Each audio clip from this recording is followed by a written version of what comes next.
let's get into this. We got a developer feedback here.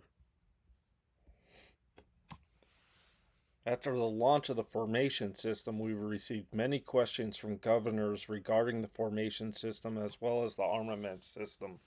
We will be answering some of them in this edition of Face to Face with the developers. The first question: in what scenarios are formations enabled? Currently, formations and armaments are enabled in all scenarios apart from Ark of Osiris, Champions of Olympia, War of the Runes, and Tempest Clash. Will be enabling formations and armaments in these scenarios in future updates. Why would you include Tempest Clash in there?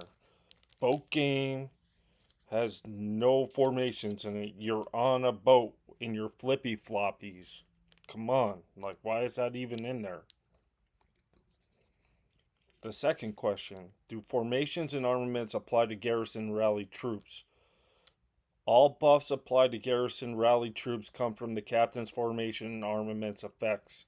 The formation and armaments effects of other troops in the garrison rally troops do not apply.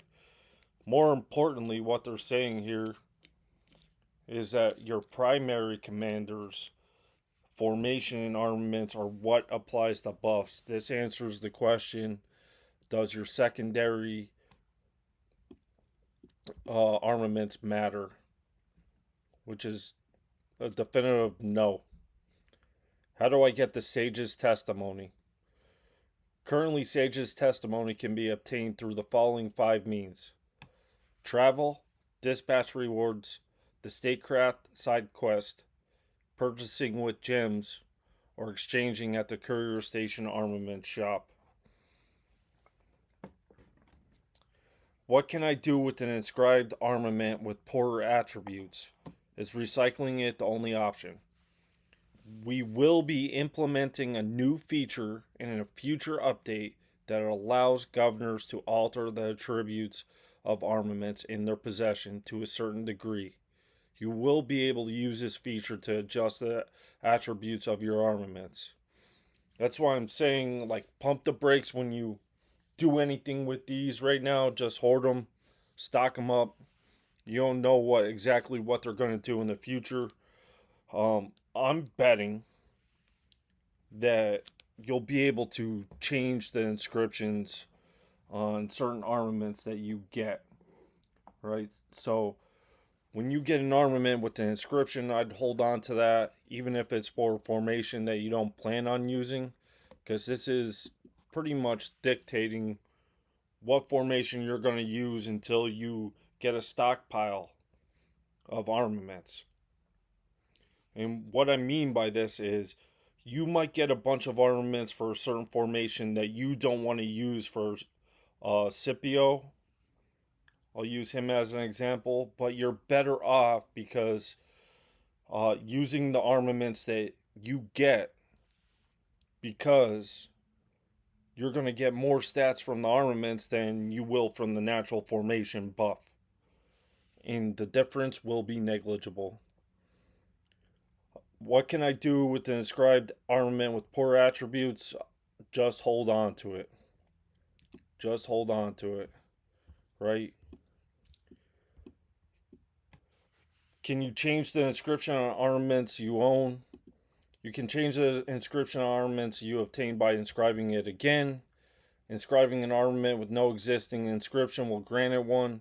Since inscribing an armament will overwrite any inscription it has, please compare the difference between the old and new inscriptions carefully before finalizing the inscribing process. For right now, as an average player, I would not worry about re-inscribing armaments. It takes a lot of time and a lot of your resources to get an inscription. How are dispatches refreshed?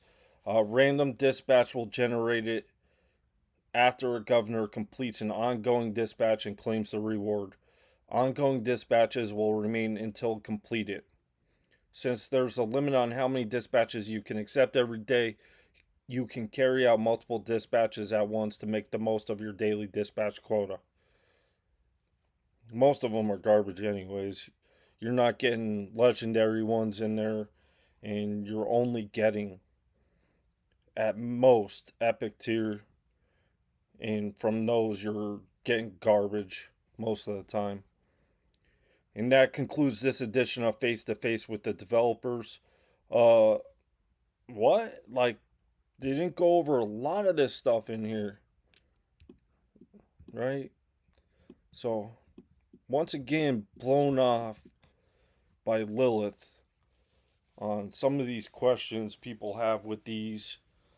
One major question I have is, are you going to release more and more formations?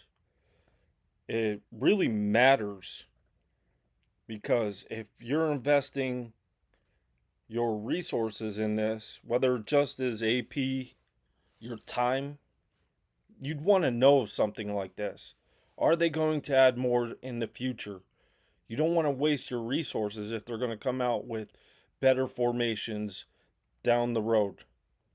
That is something a player should be asking, and it makes me question, who are these people that they're talking to about this, because they certainly have not reached out to anyone that I know. I have not heard of anyone being reached out to by Lilith to answer questions other than the automated message that they send out for your VIP. But I don't know anyone that actually talks to Lilith about this stuff, right? That is a major concern for me, that we're going to use our armaments coins, invest in some of this stuff, and then they're going to have better stuff down the road. It's a legitimate question that everyone should be asking.